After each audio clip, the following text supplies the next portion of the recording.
sidang jemaat Tuhan, salam sejahtera dan salam kasih Kristus bagi kita semua yang ada di rumah.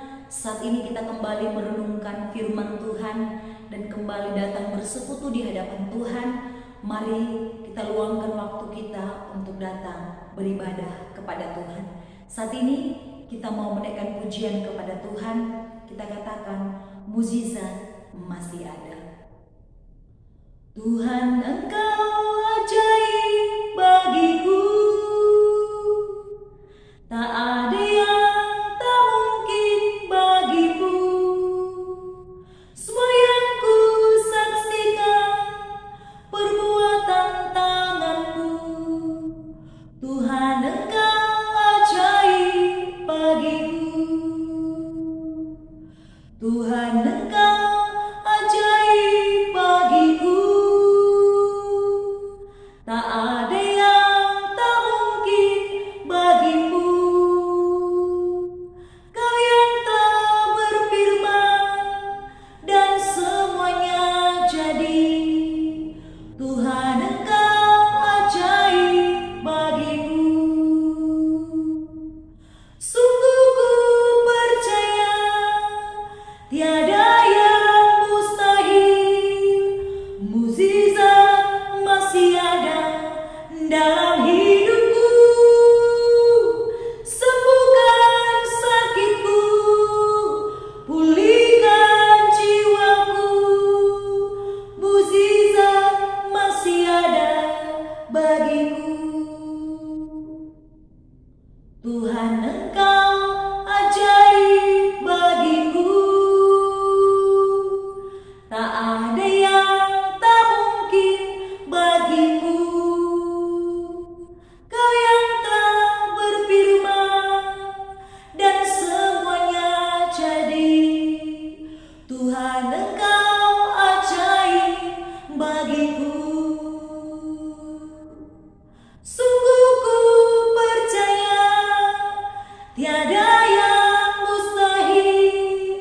Mukjizat masih ada dalam hidupku.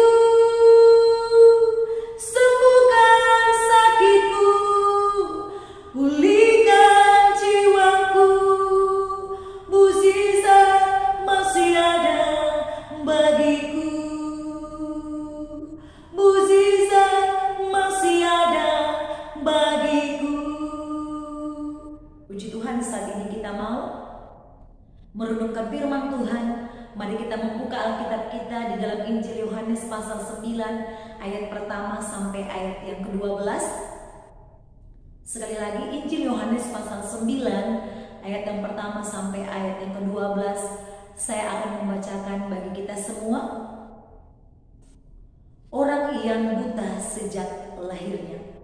Waktu Yesus sedang lewat, ia melihat seorang yang buta sejak lahirnya.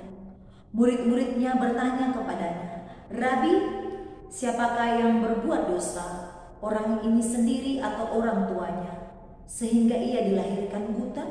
Jawab Yesus, bukan dia dan bukan juga orang tuanya, tetapi karena pekerjaan-pekerjaan Allah harus dinyatakan di dalam dia. Kita harus mengerjakan pekerjaan dia. Ia mengutus aku. Selama masih siang akan datang malam, di mana tidak ada seorang pun yang dapat bekerja. Selama aku di dalam dunia, akulah terang dunia. Setelah ia mengatakan semuanya itu, ia meludah ke tanah dan mengaduk ludahnya itu dengan tanah, lalu mengoleskannya pada mata orang buta tadi, dan berkata kepadanya, pergilah, basuhlah dirimu dalam kolam Siloam. Siloam artinya yang diutus. Maka pergilah orang itu, ia membasuh dirinya lalu kembali dengan matanya sudah melek. Tetapi tetangga-tetangganya, mereka yang dahulu mengenalnya sebagai pengemis berkata, bukankah dia ini yang selalu mengemis? Ada yang berkata, benar, dialah ini. Ada pula yang berkata, bukan, tetapi ia serupa dengan dia. Orang itu sendiri berkata, benar, akulah itu. Kata mereka kepadanya, bagaimana matamu menjadi melek? Jawabnya, Orang yang disebut Yesus itu mengaduk tanah, mengoleskannya pada mataku dan berkata kepadaku, pergilah ke Siloam dan basuhlah dirimu. Lalu aku pergi, dan setelah aku membasuh diriku, aku dapat melihat. Lalu mereka berkata kepadanya, di manakah dia? Jawabnya, aku tidak tahu. Puji Tuhan, Bapak, Ibu, serta saudara yang terkasih sidang jemaat Tuhan. Saat ini kita mau belajar firman Tuhan. Di dalam teks ini bercerita tentang seorang yang buta sejak lahir. Ketika Yesus lewat bersama-sama dengan murid-muridnya, Yesus melihat ada seorang yang buta sejak lahir. Kemudian murid-murid Yesus bertanya, Rabi, siapakah yang berbuat dosa? Orang ini sendiri atau orang tuanya, sehingga ia dilahirkan buta? Bapak, Ibu, serta saudara-saudara yang terkasih di dalam nama Tuhan Yesus, pertanyaan murid-murid Yesus ini merupakan pertanyaan menurut cara pandang atau pikiran secara dunia. Ketika murid-muridnya bertanya demikian, Yesus menjawab dan mau meluruskan cara berpikir murid-muridnya.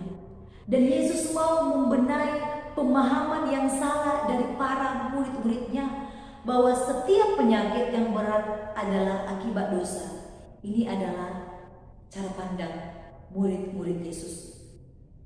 Bapak, Ibu, serta saudara yang terkasih, memang terkadang penyakit disebabkan oleh karena dosa kita. Tetapi tidak selalu, Bapak, Ibu, serta saudara.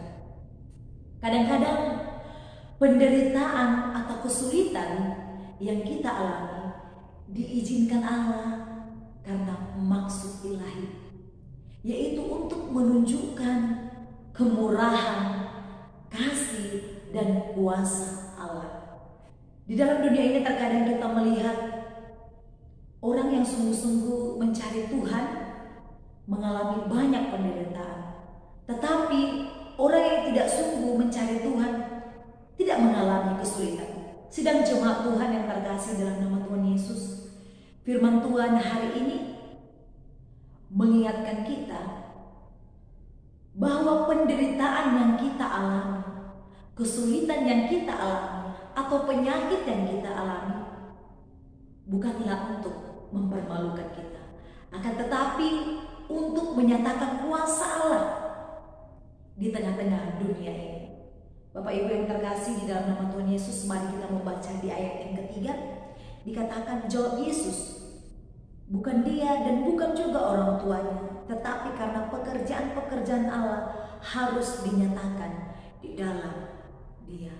Bapak, Ibu, serta saudara yang terkasih, Yesus memberikan jawab kepada murid-muridnya bahwa orang buta yang sejak lahirnya dikatakan itu bukan karena dirinya atau bukan karena orang tuanya, tetapi melalui orang buta yang sejak lahir tersebut, kuasa Allah, mukjizat Allah mau dinyatakan di tengah-tengah dunia ini. Kemudian setelah Yesus mengatakan demikian, Bapak, Ibu, serta saudara, ia meludahkan tanah dan mengaduk ludahnya dengan tanah, lalu mengoleskannya ke mata orang buta tersebut. Dan Yesus menyuruh dia untuk membasuh dirinya ke kolam Siloam, yang artinya yang diutus. Sidang jemaat Tuhan, ketika orang buta yang sejak lahir tersebut sembuh, tetangga-tetangganya dan semua orang yang melihat dia begitu heran. Di dalam hal ini, nama Yesus diberitakan melalui orang buta yang sejak lahir. Jadi sidang jemaat Tuhan, tujuan penderitaan bukanlah untuk mempermalukan kita sebagai orang yang percaya kepada Tuhan. Akan tetapi tujuan penderitaan untuk menyatakan kuasa dan pekerjaan Allah di tengah-tengah dunia ini. Jadi sidang jemaat Tuhan, mungkin ada di antara kita yang mengalami sakit penyakit atau penderitaan. Kita jangan berpikir bahwa itu semata-mata untuk mempermalukan kita. Tuhan mau mempermalukan kita. Tidak, tetapi semuanya itu memiliki tujuan, yaitu untuk menyatakan kuasa Allah. Ketika kita sungguh-sungguh percaya, maka mukjizat akan nyata dalam hidup kita. Dan dalam hal itu, nama Tuhan dipermuliakan, nama Yesus diberitakan di seluruh dunia. Puji Tuhan Bapak, Ibu, serta Saudara. Demikian firman Tuhan hari ini. Saya percaya seluruh sidang jemaat Tuhan diberkati oleh Tuhan. Mari kita berdoa. Terima kasih Bapa yang baik, Bapa dalam surga. Kami bersyukur kepadamu buat hari ini. Kami sudah merenungkan firman Tuhan. Bapa yang baik, kami tahu mungkin kami saat ini mengalami penderitaan, mengalami sakit penyakit. Tapi kami percaya penderitaan yang kami alami bukanlah untuk mempermalukan kami, tetapi untuk menyatakan kuasa Allah di tengah-tengah dunia ini melalui kehidupan kami. Terima kasih Bapa yang baik, materaikan firman-Mu dan ajar kami seluruh sidang jemaat Tuhan untuk tetap percaya kepadamu setiap waktu di dalam hidup kami.